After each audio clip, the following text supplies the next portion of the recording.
and this is Arcade Mark.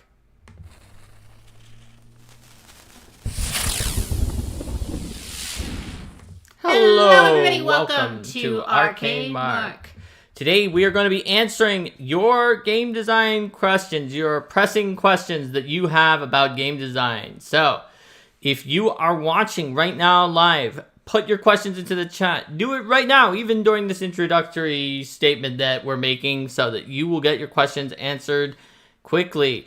And as always, if you super chat, you will get your question answered first, but also if you don't super chat, you'll get your question answered anyway because we have enough time to answer them all. Mm-hmm. So, do what you want to do.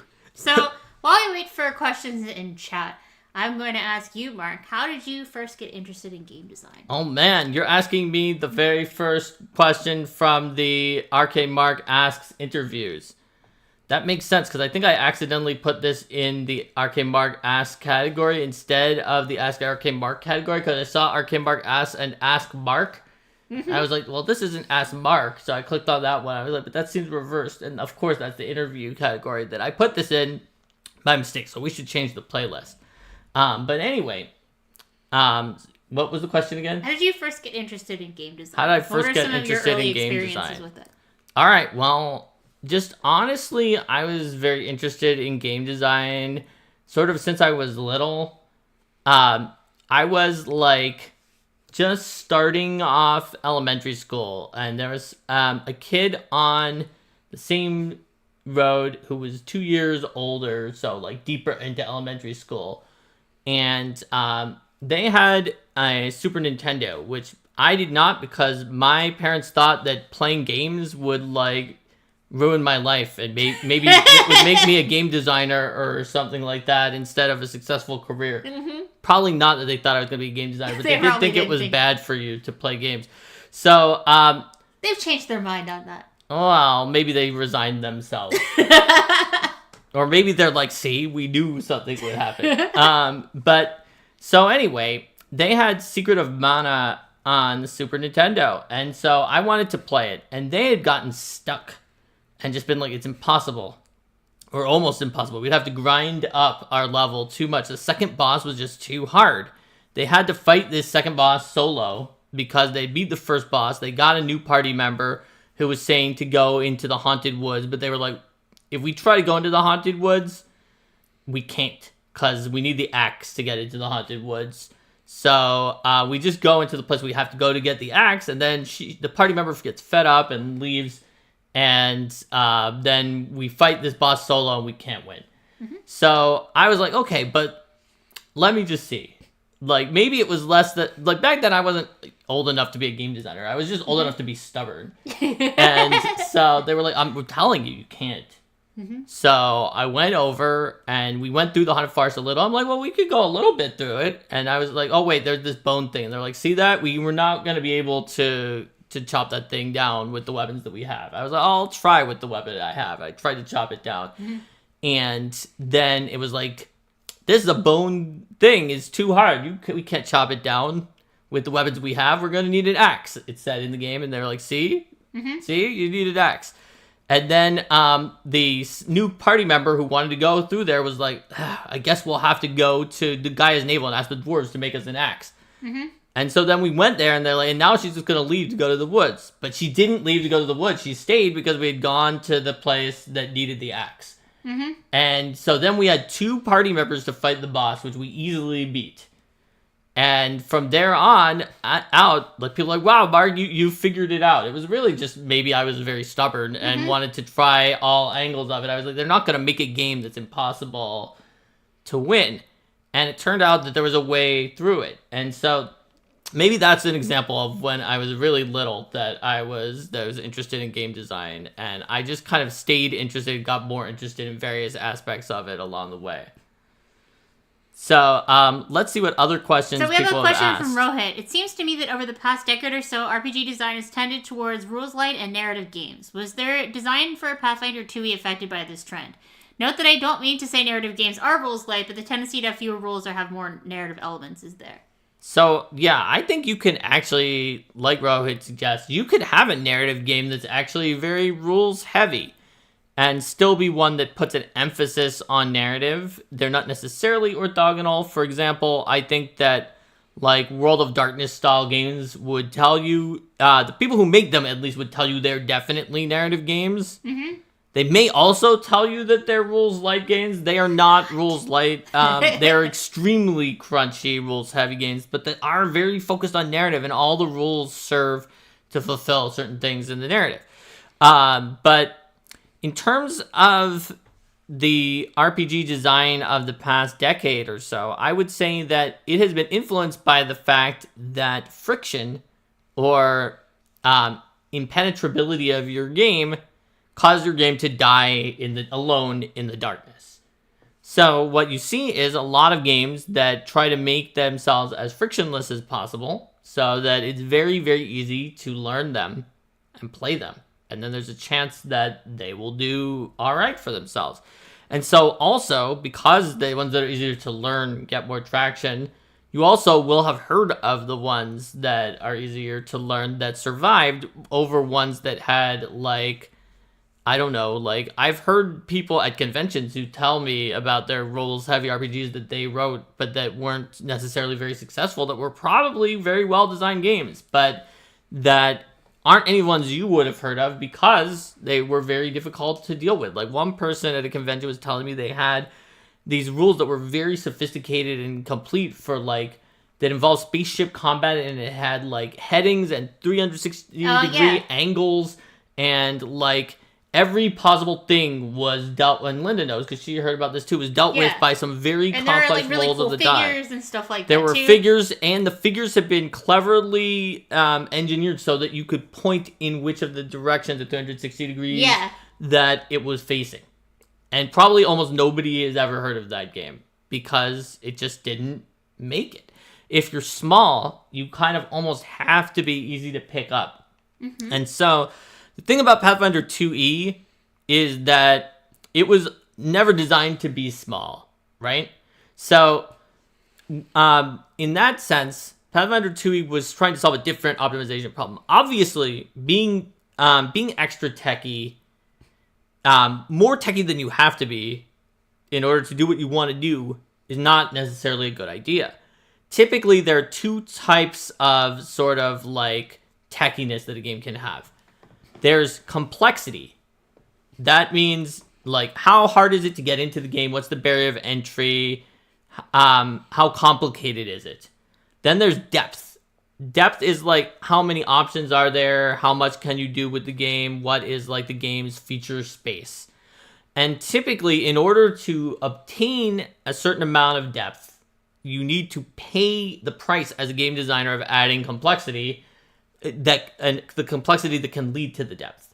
So Pathfinder 2nd edition is an optimization problem of how much depth can we possibly get while limiting at that point complexity to as low as we can for like the maximum amount of depth. Whereas a lot of other games might not try to solve that particular problem. They might be worried about how can we limit complexity as much as possible and still try to salvage at least some amount of depth for the game. Or they might try to do like a mix of those two approaches. Then there's some games that are like just try to get depth and they don't even care about complexity at all. Like a 3.5 Pathfinder 1 style approach. A game that I definitely deeply love and like quit my PhD to work on, but that certainly has a large amount of complexity, and a new player trying to create a character build will often create a character that's not even like viable at other tables that are playing above a certain level of difficulty.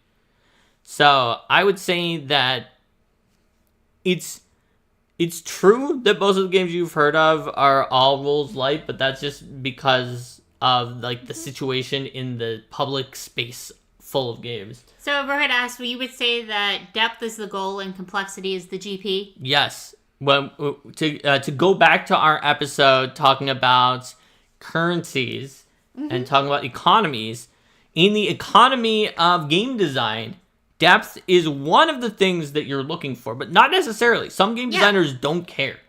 They're like, no, I don't care. Yeah, my game has no replayability, just about. It can only be used to play this one scenario that is presented in the game and nothing else with these pre-generated characters. It has no depth beyond that.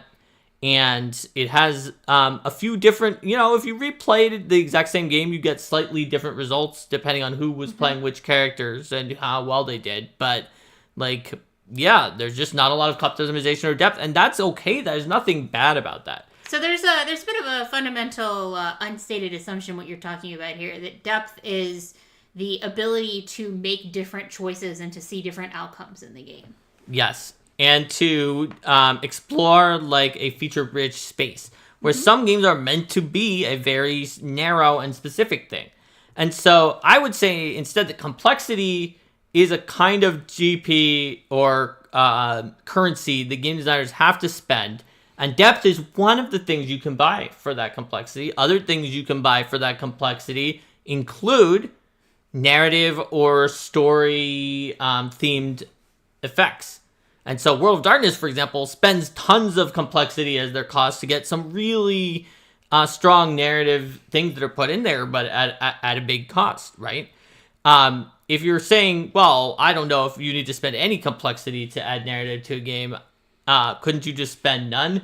Well, you could. That's basically a make-believe storytelling game where everybody can just say there aren't necessarily rules. If you add no complexity, no game rules to it, just everybody like, oh, I think what would happen next is this thing, and then just people can just collaboratively tell a story, which is a perfectly reasonable activity. There's nothing wrong with collaborative storytelling, but once you have a situation with zero complexity, and even then there's sort of a social dynamic complexity of oh, am I saying too much? Should I let someone else chime in? But they're kind of being very quiet also, and we might lose the thread if nobody says something. And there's sort of a social dynamic to that, even of rules, even without rules. Yeah.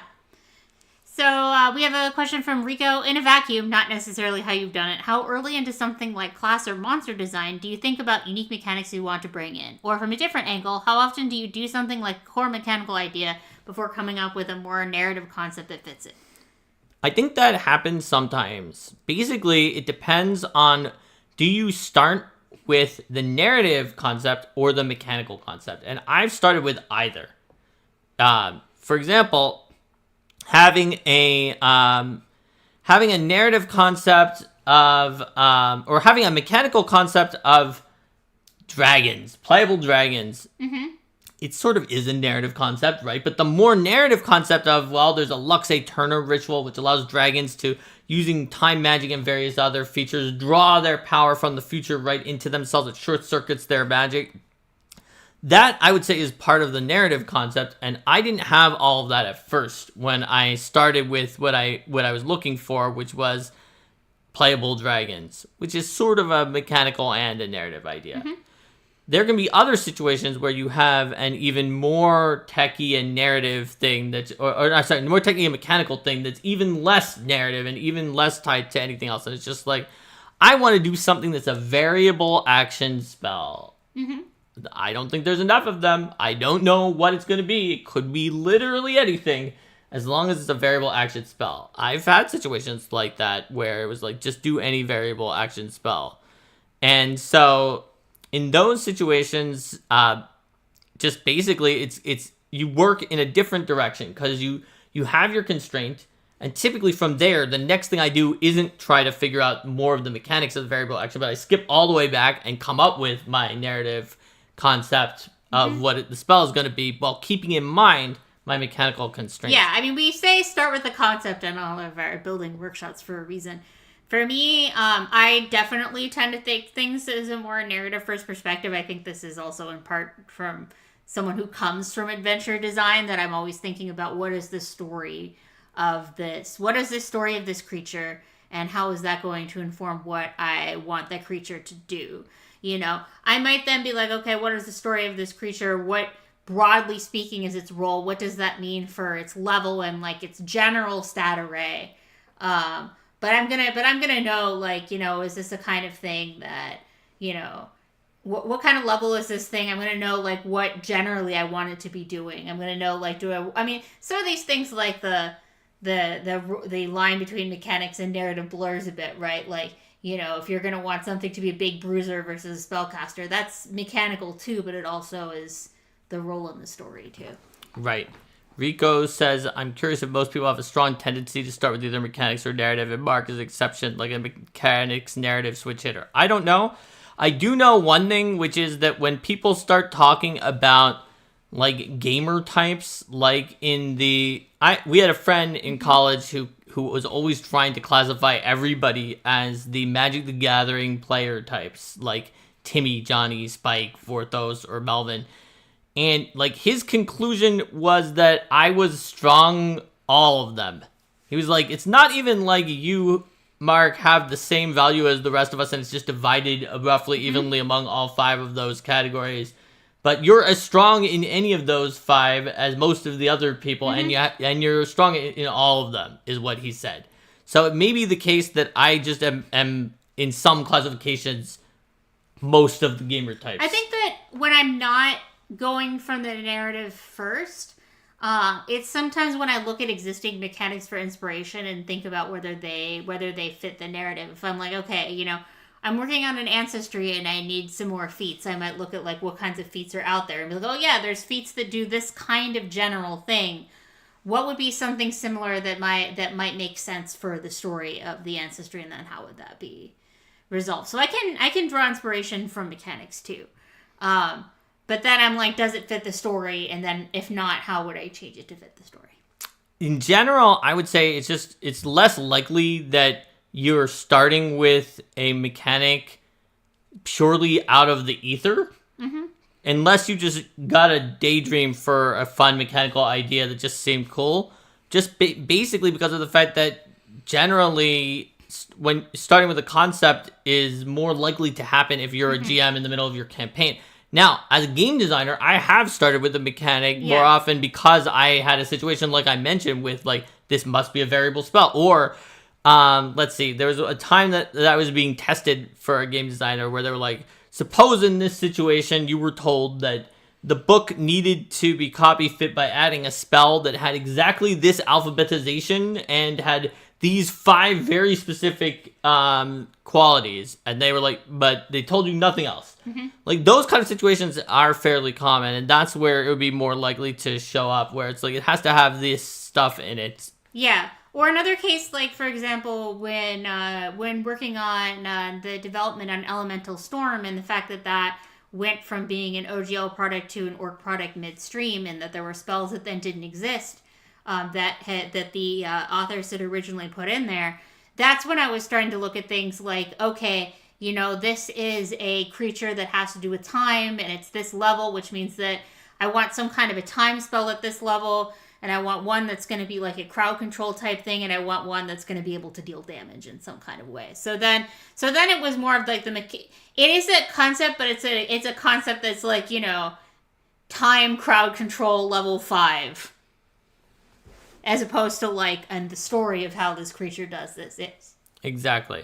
So Incarnum wonders, how do you feel about having like a first book that runs the rules easily and then releasing a secondary book to add more complex mechanics closer to your full vision of the game? Well, you know what? This concept is so old that it goes back to basic Dungeons and Dragons and advanced Dungeons and Dragons, right? Like, it's definitely something that people have thought of. But there are some issues that come in branding of any kind of basic products or any kind of products that are meant to help people who are having issues with the game. So what you have to understand, Incarnum, when you're doing this, or anybody, is that your users do not want to think of themselves or be seen as someone who needs to have the basic game. So, for example, back in the day with the basic and advanced Dungeons and Dragons, everybody was like, "Oh, I'm advanced. I can do advanced Dungeons and Dragons." Mm-hmm. Or the strategy guide for Pathfinder First Edition, which was known to like not necessarily have been a majorly successful book, and even though it was actually really good, it was a book that had like suggestions on build guides and like ideas that help you like understand and take apart Pathfinder First Edition and in a way that was easy to understand and very evocative. But the problem was that anyone who realized that Pathfinder First Edition was so hard to get into that you needed a strategy guide was also probably someone who was advanced enough that they didn't get the strategy guide because they thought they didn't need the strategy guide, and they may have been right.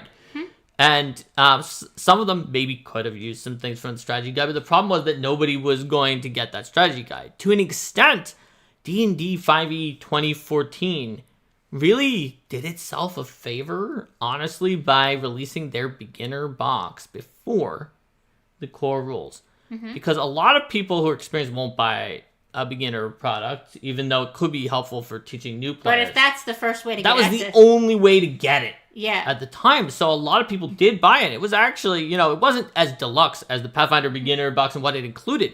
But the D&D 2014 beginner box product had good stuff in it. The adventure was good.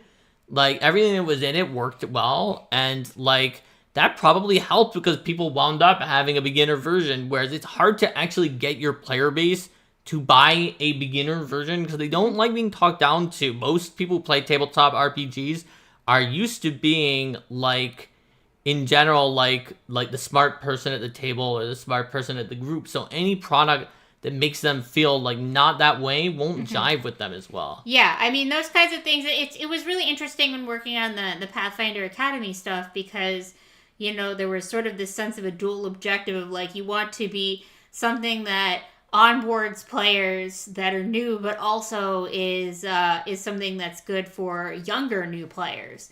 And it's much easier to set something up where it's like, oh, this is something that I'm going to get for my kids to introduce it to the game than it is to convince people to buy something that is marketed toward beginners. And I think another consideration with those, which is definitely something that you worked on, Mark, with the beginner box, is the idea of the compatibility of the beginner rules with the main rules. Like, can you just use those, or when the rules are different, like, is there going to then be a jump in needing to learn that this simplification in the beginner rules is not compatible with the later rules? Or is it more like we're only looking at this slice of the game? That is true. Rohit says, how do you feel about combat as a sport versus combat as war? Where combat as a sport is one that's like more balanced and all about fair play, and combat as war is balance isn't necessary, win at all costs using any resources. So the thing about it, any time that you try to split things into a dichotomy or a trichotomy or some small number of categories is I feel like you lose out on something and not everything can be categorized. Because I think that even in this dichotomy where you claim that you can have combat as war where win at all costs, but that you're not focused on balance, I think you can have a combat as war that is focused on an overall starting balance. Okay?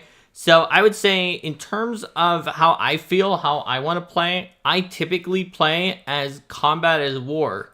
But I want to start with a starting balance where you need to use the combat as war tactics and strategies in order to tip things very, very much in your favor, because the rules of the game and your character won't necessarily do all of it on their own.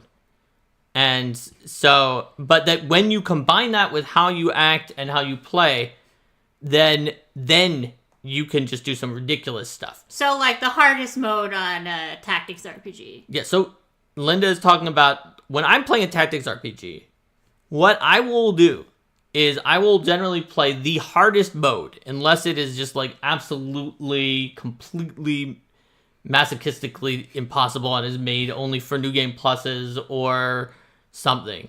But then I will use like very win at all cost strategies in that hardest mode where, like I will figure out what the enemy's AI will do in the tactical game. I will use that rather than be like, I know a way to go against their AI, but I choose not to use it because it's too easy otherwise.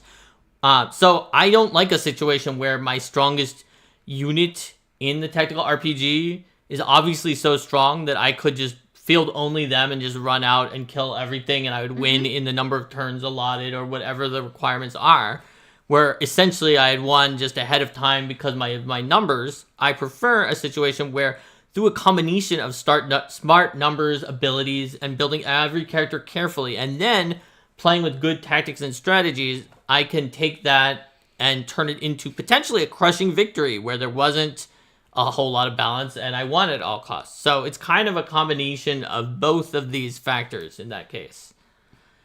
And Rohit says PF2E is designed, combat is designed more as sport, whereas PF1E is more as war. I would say it depends on your GM. So, although Pathfinder 2nd Edition can be some kind of a let's all do it in good fun, combat is a sport situation because it has the ability to be balanced and you know what you're getting into setting up the encounters. Whereas Pathfinder 1, you kind of don't. And not using the real encounter building rules of Pathfinder 1, you have to actually do what I did in Pathfinder 1, which is playtest your encounters versus a version of yourself playing as all of your player characters and be a good enough simulation of your player characters to know what they're going to pick with a high fidelity, which I typically did. And then make sure the encounters are balanced. Or like what I did in my second campaign, which is put the overpowered mythic stuff on some of the enemies. Sure, but even if you put mythic stuff on and just put an arbitrary amount of that, if you don't play test in a game like 3.5 Pathfinder 1, you won't know. Here's an example. In 3.5, I had a group that was mixed level. One person was level 21. The rest were almost level 21. And I had them fight a level 40 dragon, and they easily won. And they fought a level 21, the same level as one of the characters that almost wiped them out. And I knew that was going to happen because I had playtested the encounters ahead of time. So I was able to signpost them as the level 21 being really, really dangerous, and the level 40 dragon that they easily crushed being, I was like, this is very powerful, but I didn't signpost it as being like this big thing that they were probably going to lose to. It's like, this is mighty, but you're also mighty as well. So in some of those games, if you don't know what's going on, you can't do something that where, without a lot of expertise, where you're setting it up as sport, if you're trying to divide it that way. Whereas in Pathfinder 2, you can do it either way. Like, I've talked before about the times that in Pathfinder 2, my group does something tactical. And I even made a Reddit thread once about, like, would your group do this? About a situation where, like, the enemies had clearly set off some kind of, like, a complex hazard in the room that they were in. And there was like, a hallway that looked out into the room. And so our party, we had two melee fighters, but they took up their bows. And then we stood back in the hallway, not in the area of the hazard, and just started shooting at the mostly melee enemies. From where we were in the back. The first thing we actually did was retreat for 10 minutes and hope that the thing that got set off in the room was gone. But it reset and they did it again. Didn't we, like, also park someone in front of the door, like, block the door so they couldn't easily open it while we were doing that? Or was that a different encounter? That was a different one. Okay. But we have done that before. Yeah, we have done that before. We lock someone in a room to wear their boss out. We have done that. But it was an open hallway. And so eventually, we won with, like, not much fuss. We did take some damage, but it wasn't too bad, even though it was actually above a severe encounter by a little bit. And then we checked, it's like, what would have happened to the character who was, like, the most gung-ho for, it was kind of like, okay, I guess I'll use my bow. I kind of wish I could have gone in, though. But, it's like, what would have happened to her if she did go in? And we rolled, and she would have been dead. Not unconscious, dead. Yep. So that was, she would have died in the first turn because she would have been knocked out by the enemy's attack because it would have gotten an extra attack because it didn't have to move up to us. And then, while she was unconscious and took penalties on her reflex save, she would have critically failed a reflex save against the hazard and died. Because the crit would have taken her to dying 2, and then the critical fail on the reflex save would be dying 4. So, that's pretty rough, right? I would say that's a combat as war situation that was in Pathfinder 2. And in fact, my kind of combat as war group, they have had like 0 character deaths in Pathfinder 2, whereas we had hundreds of deaths in every Pathfinder 1 campaign. Less if you count Breath of Life. If you count Breath of Life bring you back to life as not being a death, then a lot less than that. But I count that as a death because they did die. Yes. There was just a spell that brings you back from the dead within one round. Yes. So, that's my very long and complicated answer to that question. So, the next question is from Paulson. What are your top 3 tips / wish I knew sooner for writing modules? All right, well, Linda, you are like the master of modules. So here's some tips to keep in mind. One of which is provide the right amount of context to your adventure. One of the things that I often see in adventure drafts that would come over for development is things where you have like a lot of proper nouns and things that aren't like fully defined. It's like, what is this? You want to make sure that the person who's reading it is going to know what you're talking about. And once you go in and explain the things, that also makes it easier for you to realize when you provided too much context. When you're like, if the adventure is taking place in a site that like long ago was a battlefield and then before that was a nation or whatever, that doesn't matter unless those features come up. It doesn't really matter how it's connected to everything else unless you're going to directly present it. So when you're presenting context to the GM as well, like think about, is this something that the players are going to be able to discover? And if it's then an important part of the story, if you're like, oh, this is an important part of the story of how this came about, put in some way for the players to discover it. That way you're providing the right amount of context for both the GM and the player to understand the story without being bogged down in details that don't really matter to the tale. So if you have those proper nouns or terminology, before you go to your other 2 tips, because there's a question for 3 answers, what you can do is think about what you would do in a tooltip or little hyperlink if it was like let's say a Foundry module or an online product. What would you put in there about this? Then, once you know what the answer to that question is, figure out if you've said that yet before the first point where it came up in the adventure. And try to make sure you put it somewhere prominent, possibly multiple places, because those introductions that are full of crucial information that the GM needs, typically the first place that the GM might skip. Or maybe they've read it at some point when they were deciding whether to run the adventure, and then they figure they don't have to read it again. Your audience are typically extremely smart, but very busy. They don't have a lot of time.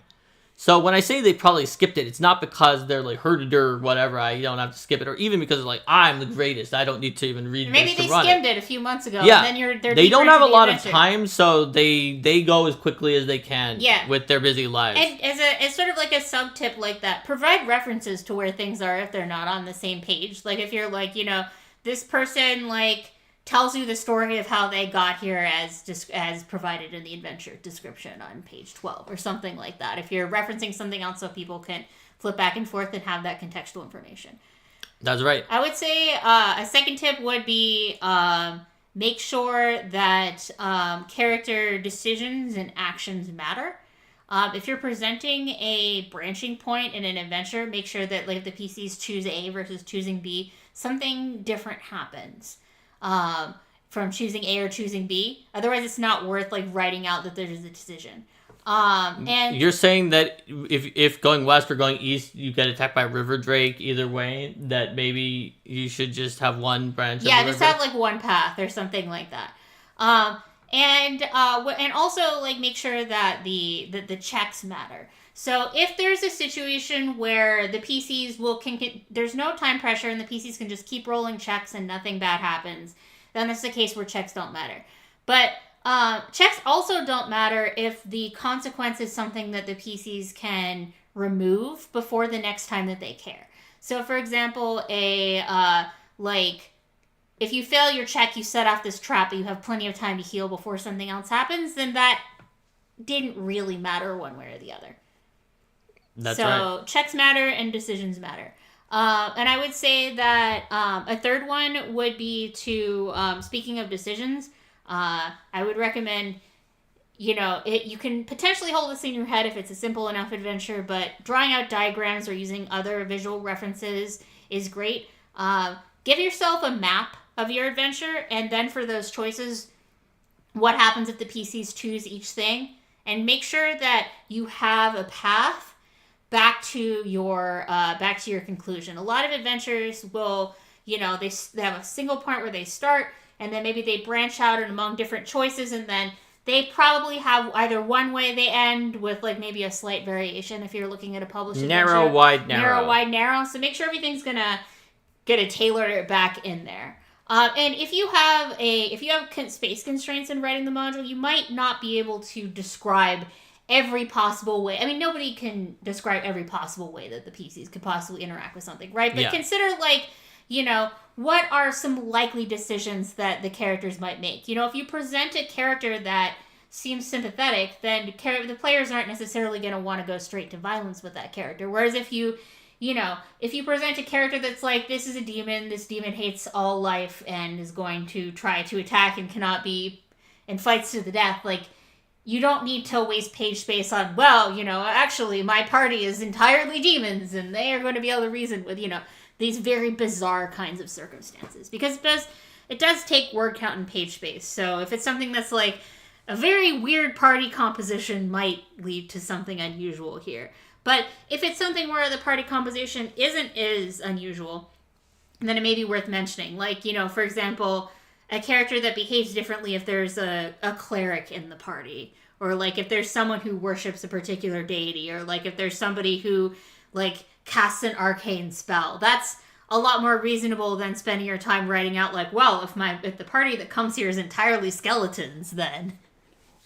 Yep, absolutely. So there's some tips off the top of my head. To go back to Linda's second point, which was connected to the third point, when you're keeping sort of agency by not just putting what your encounter wherever the PCs say they're going to go along the path, which to be fair, you can still have like throwaway random encounters that you throw in at the right moment. You just want to make it so that like their choices matter.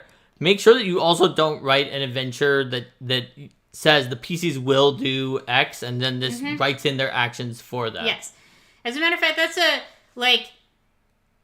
scratching out will anywhere except for like as will save or like as a part of a quotation where someone is claiming that someone will do something is a good shorthand tool. Like I definitely control F for the word will through things because, if they say like, even if it's saying like this NPC will exec, it's better to think about like, if the PCs do this, then the NPC does this. Or when the PCs arrive at this place, then this NPC does this or whatever. So it's like, what are the circumstances that leads the person to do that? And then that helps to the GM as well think about, well, these aren't those normal circumstances. Maybe they're going to behave in a different way. And that's how we wind up with a crossover character from Earth who has the complete works of E.M. Shakespeare.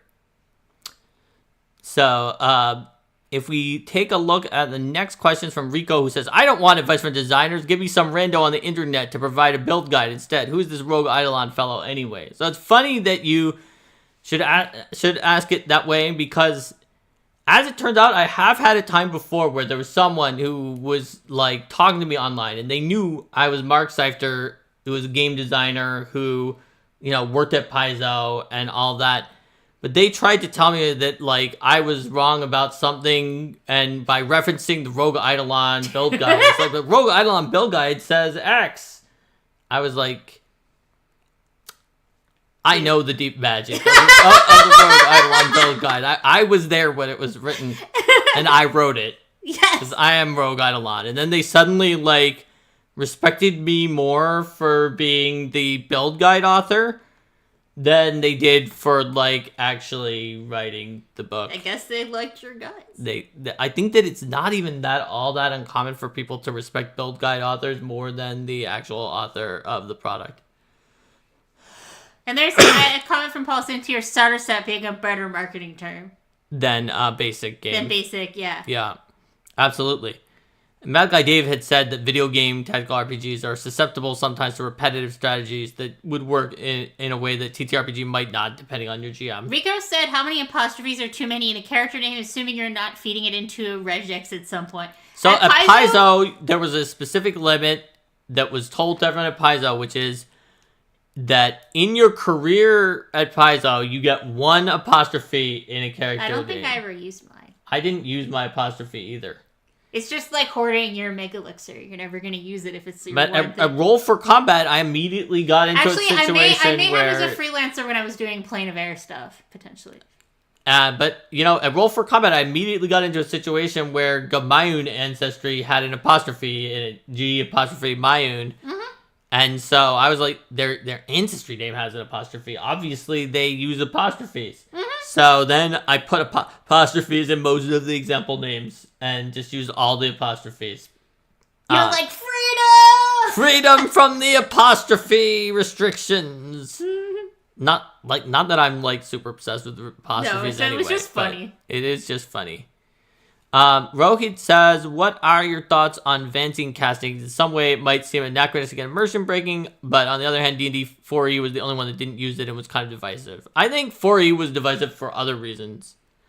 There were a lot of reasons that 4E was divisive. It was like a complicated combined factor of the GSL replacing the OGL, the marketing being like a little bit of mocking the previous editions to make the new edition look better, and various changes that were made that were not just the Vancian casting being adjusted, including some that were like very difficult to discern for what was rubbing you the wrong way for the player base, and it's hard to describe for players, but that you'd have to be a game designer analyzing it to describe. For example, in addition to the math in them being incorrect in 4E skill challenges, and they needed to be fixed later on, they also did something that was very hard to kind of elucidate for a typical player, which is they took lots of out-of-combat sections that would have been like done beat by beat, if we're talking from like a script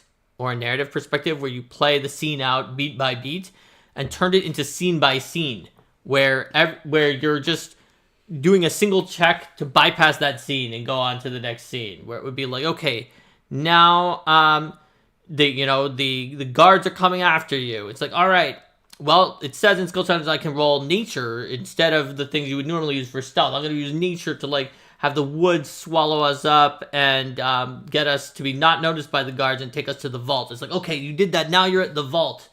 It's like, well, we would normally use thievery to open the vault, but I'm going to use nature to have the trees pull open the vault. And then it's like, okay, you did that, and now the trees pulled open the vault. And so in that sense, typically, the skill challenges that were running challenges and that weren't just like you talk to the king and you need multiple successes and stay here for a moment, kind of zoom things outward in a different way. And that's just one of various things that were different and that caused people to feel that kind of either friction picking it up or just like a sense of this is off. So I think Vancian was not the main reason. It obviously is one of the factors that was different. But I do think that an RPG, 5e is not Vancian. Mm-hmm. It's close, but it's not, because you have the ability to cast any of the spells you prepared. So to that extent, 5e is like extremely popular and is not Vancian. So I think Vancian casting is not a necessary requirement for like a D&D style RPG. So Rico says, how much do you hate WildUCs when you're doing Control F? A little bit more too, like, because you know, with the Pathfinder First Edition kineticists, and also with the way that the elemental powers work in Battles of Eldamon, you've been exploring like some other systems for magic that are very different in the way that they, and been like sort of the cost of the way that they work. I often have thought about different magic systems. That's true. So do you like have a preference between sort of like any of the types, or just kind of like whatever? I mean, to an extent, I'm a very much resource conservative player, where I have two modes, which are conserve resources mode and spend all of the resources mode. And I don't have much of an in-between for that if the resources are ones that will never be restored. Whereas if they're if they're per day or per checkpoint or things like that, like an Estus flask over like an entire consumable, I'm much better with those. So to an extent, resources, the sooner they come back, the easier it is for me to use them with more tactical depth. That being said, I'm totally fine with Vancian casting too, but I like all kinds of casting, and I like exploring outward and not just sticking only with Vancian casting. Let's see, talking about the narrow, wide, narrow BioWare formula. Yeah, but then there was the how much do you hate will DCs doing Control F for will. The word will doesn't show up. It's not that hard to press enter past all of them. It doesn't take as long as sometimes, like, searching for double spaces or, like, issues with tabs or things like that, or some of the other searches that I do. So Math Guy Dave says, if the market continues to support Pathfinder 2 D&D, do you think we might treat these systems like games as a service going forward? How would that affect designing for the game? D&D is already games as a service with D&D Beyond. And when you add Sigil and D&D Beyond, they're definitely heading for that. That is their ideal, to get you to treat it as games as a service, because that means you'll pay them monthly. And once you treat something as a service and are paying them monthly, that will drastically help them feel like they're not as under-monetized as they feel that they currently are. Like, in general, games are, like, in terms of number of hours of entertainment that you can get out of, like, one of those game books, they're a very high bang for your buck. But in terms of creating them, they are very expensive and they don't produce very much. So if Wizards can get games as a service as a model, they're going to do it. And they're obviously hoping to do that, for sure. So I think that will definitely happen, unless for some reason it critically fumbles and people don't want it. But I don't see that as a major possibility. I don't think they're going to fumble it that bad. Rohit says, it seems to me a lot of game design is limited by the constraints of being written in physical books. One can imagine a TTRPG with digital-only rules and patch notes for fixing balance issues. You can imagine that, but given that the GM has to adjudicate them and learn those, and they're not automatically applied, it doesn't necessarily help you. So if we want to look at a system that people sometimes ask, like, why do games like 5e D&D and Pathfinder 2 not put out tons of errata all the time? And I'm someone who wants to get it perfect. So I'm very pro putting out a lot of errata, but I have to tell you, like we talked about, like you already talked about here, 4E is once again a cautionary tale. Because 4th edition, like, I would say in some senses, to their credit, they were scrupulous about fixing errata. They did it constantly. And they fixed everything, sometimes multiple times if there was a cascading effect. And there became errata fatigue where people were just mad. They're like, why are they fixing all this errata all this times? I have so many changes I have to remember and apply. I have to know that there wasn't one, and how do I even know to check for it? And even if there was a patch notes, a lot of people sometimes just click OK on patch notes. Yeah. And I think this is something that I definitely saw with sort of administration of Pathfinder Society and Starfinder Society, where we wanted people, where the idea with Society is to have a consistent experience for players and to make sure that the GMs can be and players can be up to date on things. You know, then every time that an errata release, we had to be like, all right, you know, let's do a blog, let's do this thing. Like, do any of these rules interact strangely with other things? So it was sort of like needing to, so it is a big mental step of, like, making sure that people are aware of things and considering how things are going to interact with each other, and if, like, there are things that used to work that don't work, or vice versa. Absolutely. I see. So the next question, we're doing all right. Thanks. Yeah, Thanks, is Jason. how are we doing? And then the Gearsmith asked a question. I don't know if you're going to be able to answer this one, Linda. Is any thoughts on specifically one-shot adventures that you could just small ones that you could just drop in at any time instead of connected series of adventures? Because Arcane Gearsmith is planning on a series of Tube and Temple adventures. So I'm going to assume for this that you might be publishing these, but this would work just as well if you weren't. Drop-in one-shots, you're going to want a broad hook that's easy to grab. And more likely a variety of possible broad hooks. You know, this is exploring that you're talking about like tomb and temple adventures. Like this is a tomb, you know, people might be recruited to explore this tomb because they want riches or fame or glory, or like pick some of these motivations that are very common for adventurers and come up with a way why your adventure is going to be something that they could do, because then it doesn't matter what the party is doing or where they're at. There's no like, when I was talking a bit before, I guess you weren't here for that part because you just dropped in, about like, you know, making sure you have the right amount of context.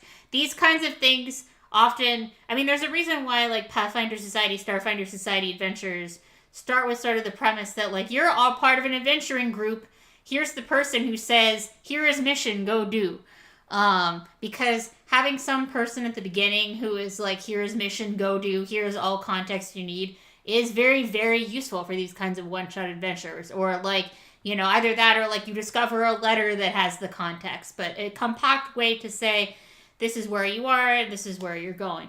I would say also for short adventures, it's good to have even when it's short, to have a variety of encounter types.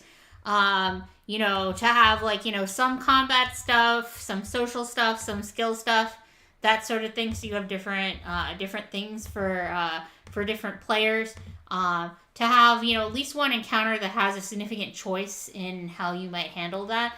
You know, it may be, do we want to take this more treacherous path that might let us take a back entrance, or do we want to storm in through the front gates? It might be, do we want to take a diplomatic approach, or do we want to just attack? It may be, you know, it may be like, okay, well, this area has a poison fog in it. Do we want to go through the poison fog, or do we want to go through the lava tubes?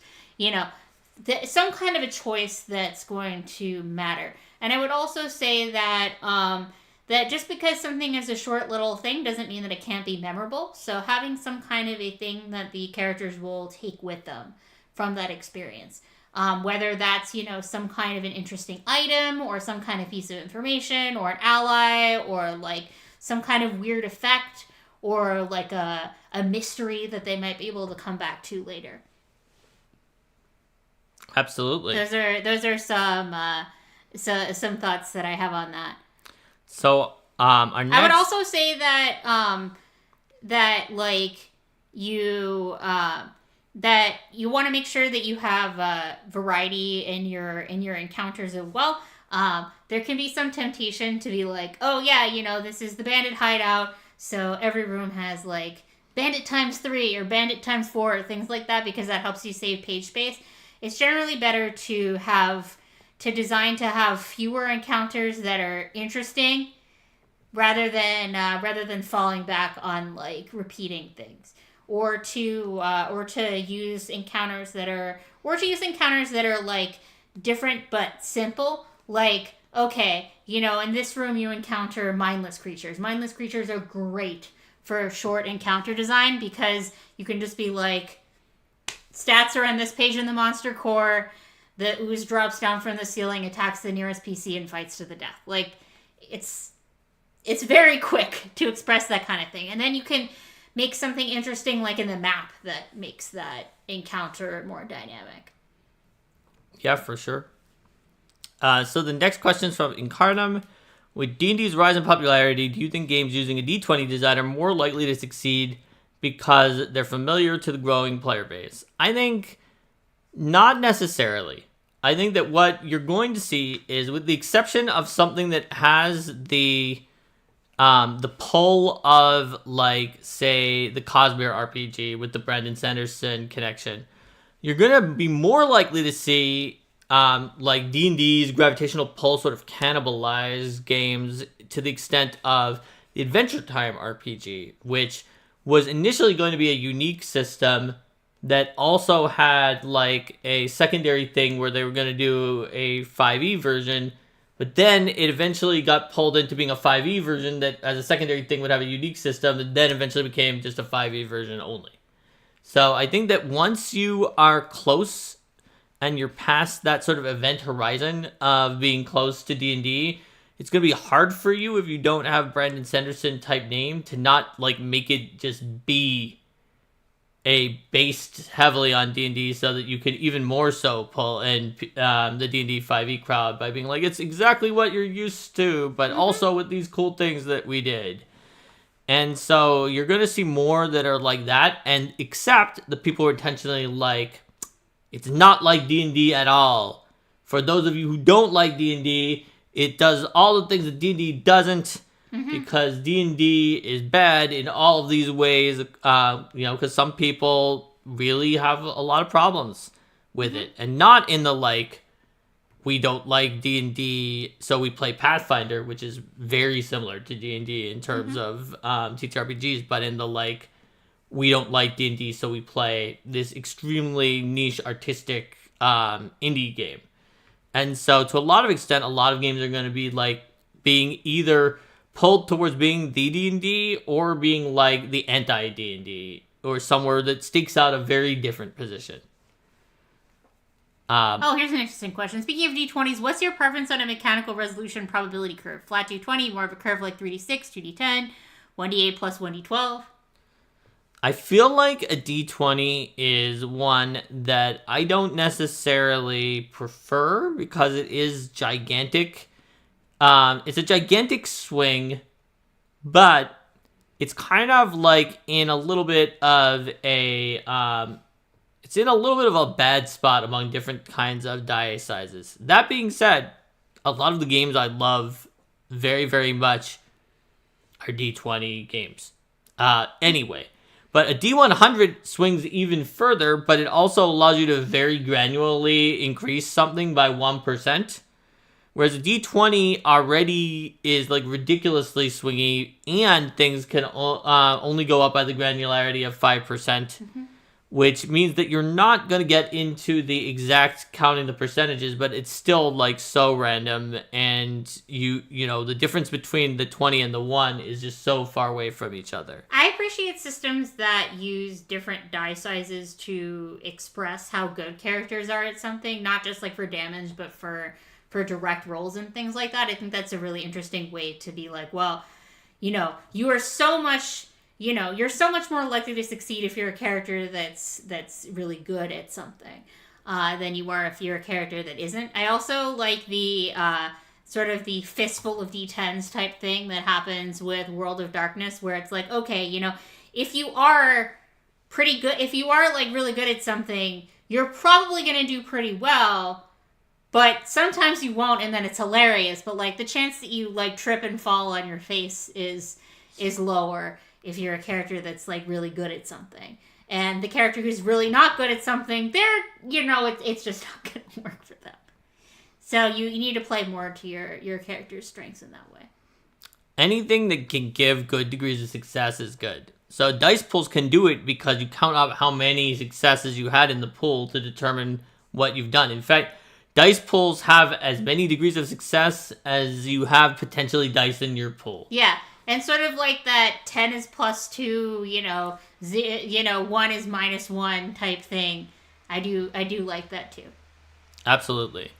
So there's just a lot of potential ways of handling it, and many of them are very, very fun to consider, like how those differences change things that you're doing sort of like at your table. And you can have ones that like Rohit talks about in computer RPGs. There's some interesting ones, but they can get a little mathematically complex.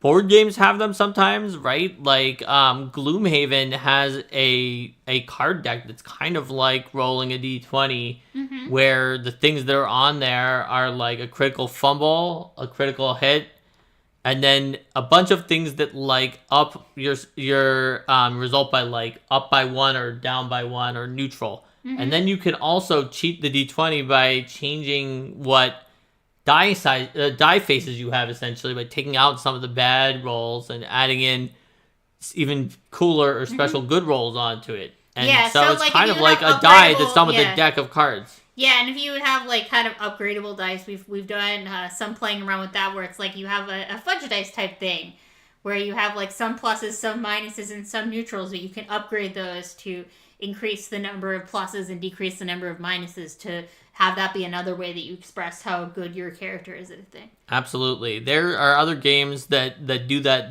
too. Like I think there's like a CRPG called like Children of Zodiacs or something like that. That's about dice, and it's like a card deck building, but also dice, and you have to change the dice faces of your dice to make powerful combos game.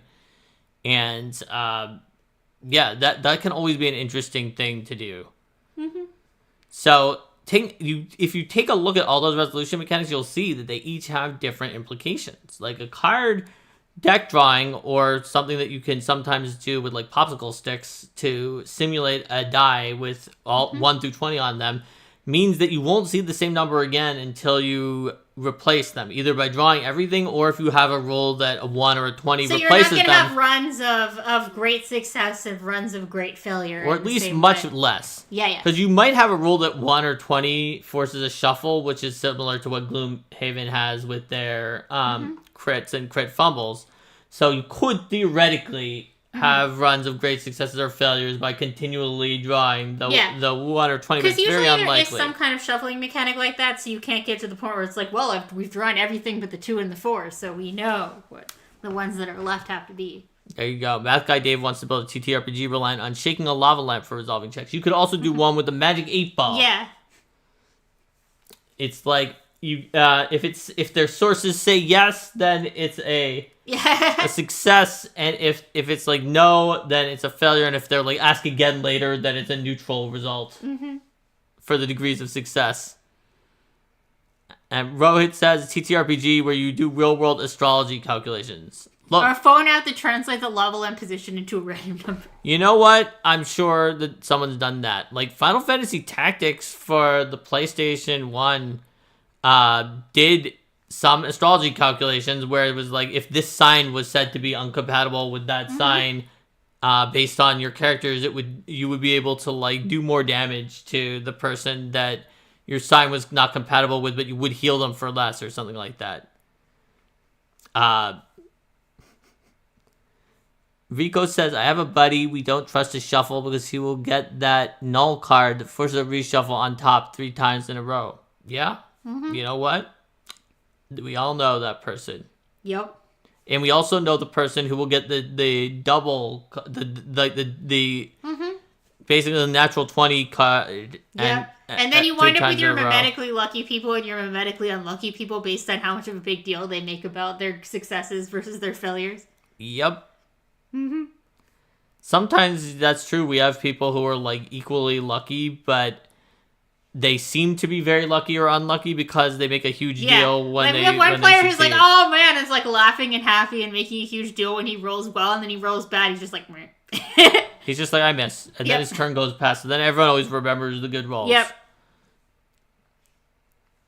So, Incarnum says, when you walk into a game store, you see D20 themed products like lamps and shirts, but never 3D6 or D100 designs. Do you think this influences people's choice to favor D20 systems, even in music? I think that, like, D20s are more strongly associated with TTRPGs, where, like, if you had D6s, people might think it's like a gambling game or like another type of game, or like a board game that has D6s in it. So I feel like it's more of like a shorthand. Yes, and because it's used with D&D, which is kind of the Kleenex or Band-Aid of, in the sense that even if you play another tabletop RPG, if you want to tell your friends who don't do any of these things what you're doing, if you don't tell them that you're playing Dungeons and Dragons, even though you're not, they won't know what it is. If you're like, I'm playing Pathfinder, they're like, the car? Or you're like, I'm playing Blades in the Dark, they're like, oh, is that some kind of like gloomy video game you're playing or something? It's like, no, it's not a video game. Is it a board game? No, not a board game. What is it? And then you have to explain it's a tabletop RPG. And they're like, oh, you're playing D&D. Yeah. Or whatever. Just so, in the sense that it is the Kleenex or Band-Aid of the TTRPG space, and it uses a D20, I think that's part of it. I also think it may have something to do with the fact that a D20 tends to have the same general meaning where the 20 is good and the 1 is bad, whereas a D100 is like, okay, but sometimes it's often being used as a percentile, and who knows, like, is 100 like the best thing? Is it the worst thing? Like, are you expressing it as 1 as 0 0? Are you expressing it as like 1 0 or like? And usually the easiest way to roll a percentage chance is that the thing happens with the lower results, because then Yeah. you roll up to the thing that is your percentage. Mm-hmm. Um, Oh yeah, we're talking about the ancient Egyptian D20. That's awesome. mm-hmm. It is the biggest fence as Platonic Solid. It's fun to roll too. I wonder if that's part of why it. Everyone likes the stately icosahedron. Mm-hmm. Who knows? Maybe the ancient Egyptian D20 can shoot out ancient Egyptian laser beams. You can't prove. You've never held it, so you can't prove. Well, even they if can. even if it can't do that now, it may have used to been able to shoot out ancient Egyptian laser beams. Valley Dave says D100s also just look silly, especially the ones that have all 100 faces on the same die. They just kind of look like a weird ball that you can barely read. Mm-hmm. I get a lamp based on D2D10s or 3D6s. I guess you'd have it like stacked. Yeah, It's you'd like have the it base of the lamp. stacked Like with you the probably kind of D6s. rotate them a little bit. Yeah. You could also have a lamp that was just 1D10 Mm-hmm. and just be like, it's a die pool. All of the lamps in this room are D10, and together they're our die pool. Mm-hmm. I imagine then like it's more like a lantern that's glowing from within. Yeah, absolutely. So we've gotten up on quite a tangent about designing apparel based on different die sizes here, which is not exactly the same as game design, but is a type of design nonetheless. But I think that means we've answered the questions the chat has. We did. I think we got to everything that people asked, Mm-hmm. and we gave thorough answers. So, in that case, we'll say that we have completed the game design Q&A, but let's stick around if you'd like to vote for our next episode of Arcane Mark. And if you don't care about voting because you're watching this in the future, you can check out the next episode right now. Mm-hmm. For all of you who are here right now still, please remember to like and subscribe if you're interested in this kind of content and these Q&As. You can even join if you really want to support our channel. And for now, And if you're not already on our Discord server, you can join us at tiny.cc/arcanemark. That's right. I'll even put it in chat so you don't have to type all of that out yourself. You can just grab it. But right now, just Do you have any Kickstarter related things? put you'd a like number. To say? I mean, we do have an active Kickstarter going at kickstarter.rollforcombat.com. That's kickstarter.rollforcombat.com. It is a Battlezoo Bestiary Elemental Storm, which is a bestiary with elemental stuff, monster hunters, elemental magic, and all kinds Everyone of wants things. 1 or 3. All right, I see Okay. 1. There are 3 1s and there are 6 3s, which is really a lot of votes in general. But it looks like the 3s have it. I think the 3s have it.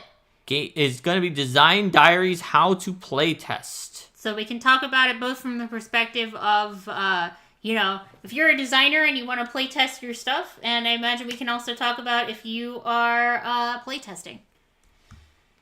That's right. Well, because you might playtest your own things as the GM, for example, or be a playtester in someone There's else's so many playtest. votes this time. Oh my gosh. Yeah, I know. We just actually got 2 more for 1, which drew it in close, but then we got another vote for 3. So it's actually 7-5. This has been like one of our highest percentages of the viewers that are in here having voted during the vote. Design apparel. Oh, because of hazards. Oh, I get it. That's Well done. right. That's Well right. Haven't So we had Steven on here? At we some have. I was gonna type that into chat, but the question was, when will you have Stephen Glicker on Arcade? We've had him on. Actually, we had an episode with him before. I think it made it onto YouTube, but I don't remember if it did It was or like not. a promotion for a Battlezoo thing, I think. Yes, it was. Because we only have videos at this point. I think there's like 1 video that isn't from 2022 that's not on there yet, and that's because it's the very early 2023, the beginning or the end of something, the end of a biased reaction series. I'm continuing to repeat it. That's or right. not repeat it. I'm continuing to upload things. Yep. I said repeat it because I was reading Rohit at the same time. I want to repeat the topic or something similar. Yep. All right. Well, everybody. Which topic were you talking about repeating? I guess the one that had Steven on it. I don't know. So, all right, everyone. Thanks for joining us. We hope that we were able to answer your game design questions. And you know what? Someday we'll do another Oh, there's a thing Q&A in the whenever the Q&A next wins again.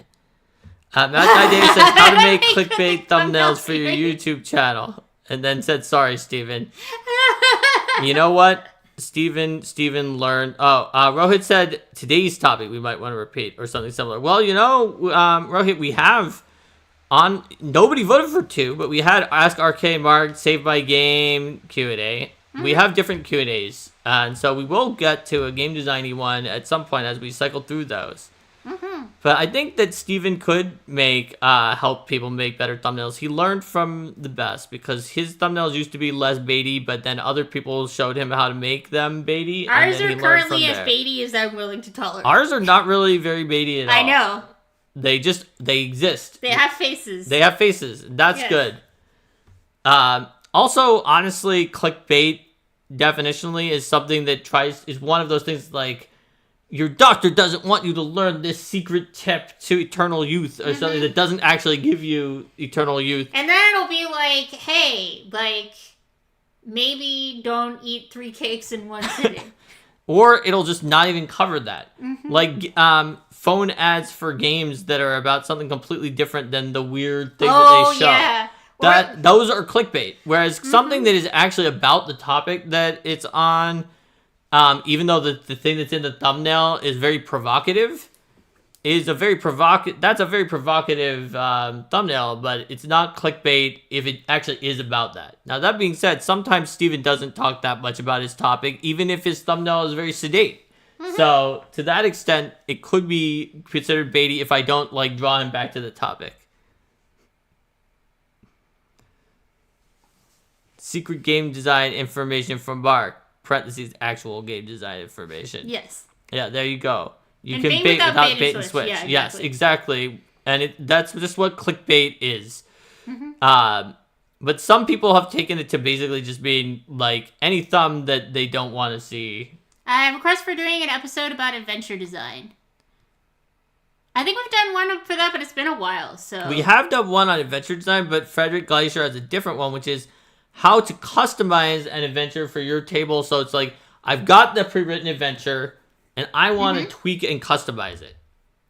So we could make that be another design diary. Yeah, we can. GM or no, it's probably a GM tool. It's a GM tool. Oh yeah, so let's make a note of that and have that be our next next. So number that would 3. be GM tools. Customizing pre-written adventures. I'll just put it into the chat. Maybe we'll find it. Yep. All right. Sounds good. All right, everyone. Thanks Take it easy Frederick. and have a nice night.